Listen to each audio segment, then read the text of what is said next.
అదే ఏమనండి సార్ నేను మేడం గారు ప్లీజ్ మేడం గారు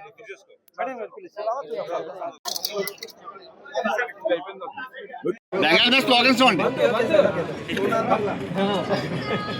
స్లోగన్స్ జై శ్రీరామ్ আমরা দেখতে চাই সোনার বাংলা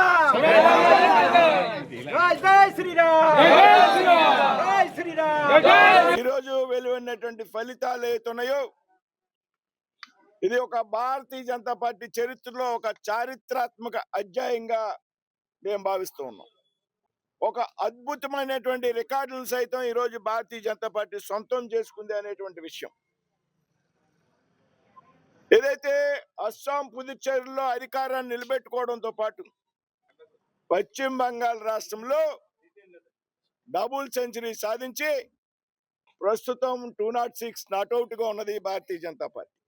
సాధించి 15 సంవత్సరాల పాటు ఆ రాష్ట్రాన్ని పాలించినటువంటి మమతా బెనర్జీ గారిని మట్టి కరిపించారు. ఈ రోజు బెంగాల్లో ఉన్నటువంటి ప్రజలు, ముఖ్యంగా మహిళలు అనేటువంటి విషయాన్ని సందర్భంగా ప్రస్తావిస్తూ ఉన్నారు.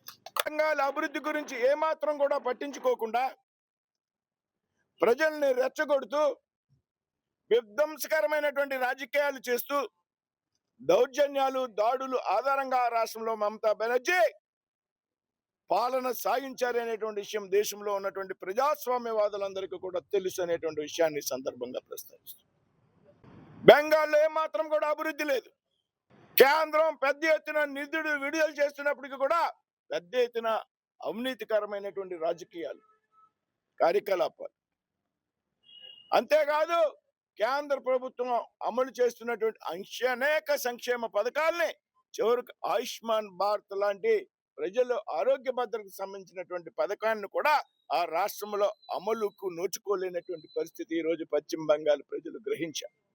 జరిగినటువంటి ఎన్నికల్లో కూడా పోలింగ్ రోజున పెద్ద ఎత్తున దౌర్జన్యాలు, ప్రచారం సందర్భంలో భారతీయ జనతా పార్టీ కార్యకర్తల మీద దాడులు, చివరికి వేళ కౌంటింగ్ రోజున కూడా అనేక చోట్ల దౌర్జన్యకరమైనటువంటి కార్యకలాపాలు సాగించినటువంటి చరిత్ర టీఎంసీది అనేటువంటి విషయాన్ని సందర్భంగా ప్రస్తావిస్తూ ఉన్నారు. ప్రజలు మమతా బెనర్జీ యొక్క దౌర్జన్యాలకు, దాష్టికాలకు వ్యతిరేకంగా దాదాపు 193% మంది పోలింగ్ బూత్లకు వచ్చి ఈ రోజున అందరూ కూడా ఓటు హక్కును వినియోగించినటువంటి సందర్భాన్ని మనం పశ్చిమ బెంగాల్ ప్రజలందరినీ కూడా అభినందించి తీరాలి ఈ సందర్భంగా అనేటువంటి విషయం. గతంలో అందరూ పోలింగ్ బూత్కి వచ్చి ఓటేసేటువంటి పరిస్థితి లేదు. ఎన్నికలు స్వేచ్ఛగా జరిగినటువంటి సందర్భం పశ్చిమ బెంగాల్లో ఏనాడు కూడా లేదు. అయితే ఈసారి ఎలక్షన్ కమిషన్ యొక్క ప్రత్యేకమైనటువంటి దృష్టి పెట్టినటువంటి కారణంగా వేళ ఓటర్లందరూ కూడా స్వచ్ఛందంగా పోలింగ్ బూత్కి వచ్చి రికార్డు స్థాయిలో 93% మంది ఓటింగ్ చేయడం జరిగింది. దాని ఫలితంగా భారతీయ జనతా పార్టీ అద్భుతమైనటువంటి విజయాల్ని అందుకుంది అనేటువంటి విషయాన్ని సందర్భంగా ప్రస్తావిస్తూ ఉన్నారు.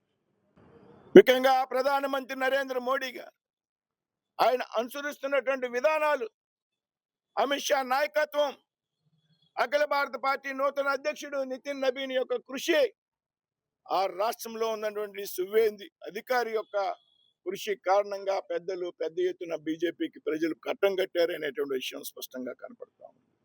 అక్రమ వలసదారుల్ని, చొరబాటుదారుల్ని, బంగ్లాదేశ్ నుంచి వచ్చినటువంటి వ్యక్తులను, శక్తులను ప్రోత్సహించడం ద్వారా దేశ భద్రతకు సైతం విఘాతం కలిగించినటువంటి పార్టీ టీఎంసీ పార్టీ. ఆ పార్టీ నాయకుడు మమతా బెనర్జీ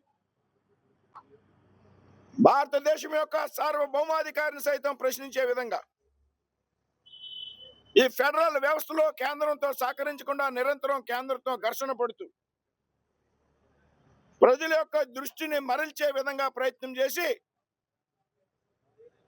దుష్టమైనటువంటి రాజకీయాలు చేసినటువంటి పార్టీ టీఎంసీ మమతా బెనర్జీ. మహిళలకు 33% రిజర్వేషన్లు 2029 నుంచి ఎన్నికల నుంచే మొదలు పెట్టాలని ఎన్డీఏ ప్రభుత్వం ఆలోచన చేస్తే పార్లమెంట్ లో 130వ రాజ్యాంగ సవరణని తీసుకువస్తే ఒక మహిళ అధ్యక్షుడిగా ఉన్నటువంటి పార్టీ టీఎంసీ, ఒక మహిళ ముఖ్యమంత్రిగా ఉన్నటువంటి పార్టీ టీఎంసీ పెద్ద ఎత్తున ఆ బిల్లుకి వ్యతిరేకంగా పార్లమెంట్ లో వ్యవహారం చేస్తే ఇవాళ పశ్చిమ బెంగాల్లో ఉన్నటువంటి యావత్ మహిళా లోహం కూడా మమతా బెనర్జీకి గుణపాఠం చెప్పారనేటువంటి విషయంలో ఏమాత్రం కూడా అనుమానం. పార్టీ వ్యవస్థాపకుడు 125వ జయంతి పూర్తి అయినటువంటి సందర్భంగా, భారతీయ జనతా పార్టీ ఆవిర్భవించి 75 వసంతాలు పూర్తయినటువంటి సందర్భంగా ఇవాళ పశ్చిమ బెంగాల్ ప్రజలు భారతీయ జనతా పార్టీకి పట్టం కట్టడం ఏదైతే ఉందో ఇది భారతదేశంలోని ఒక రాజకీయాల్లో అత్యంత కీలకమైనటువంటి మార్పు అని ఇవాళ మేము చెప్తా ఉన్నాం. కాబట్టి ఈ విజయం ఒక అద్భుత విజయం భారతీయ జనతా పార్టీ. అదేవిధంగా అస్సాంలో 3-2 మెజార్టీతో అధికారంలోకి రాబోతా ఉంది. గతంలో కన్నా బలం పెద్ద ఎత్తున పెంచుకుంది అసోంలో. వరుసగా 3వ హ్యాట్రిక్ విజయాన్ని సాధించింది అసోంలో. పుదుచ్చేరిలో ఇవాళ అధికారంలోకి రావడం జరిగింది. కేరళలో ఇవాళ 3 లేదా 4 శాసనసభ్యులు మొట్టమొదటిసారిగా కేరళ అసెంబ్లీలోకి అడుగు పెడుతున్నారంటే విషయం. అంటే రాబోయేటువంటి రోజుల్లో కేరళలో కూడా అధికారం హస్తగతం చేసుకుంటాం అనేటువంటి విషయానికి ఒక సంకేతంగా ఇవాళ దేశంలో ఎప్పుడు ఎక్కడ ఏ ఎన్నికలు జరిగినా అది మన బీహార్ కావచ్చు,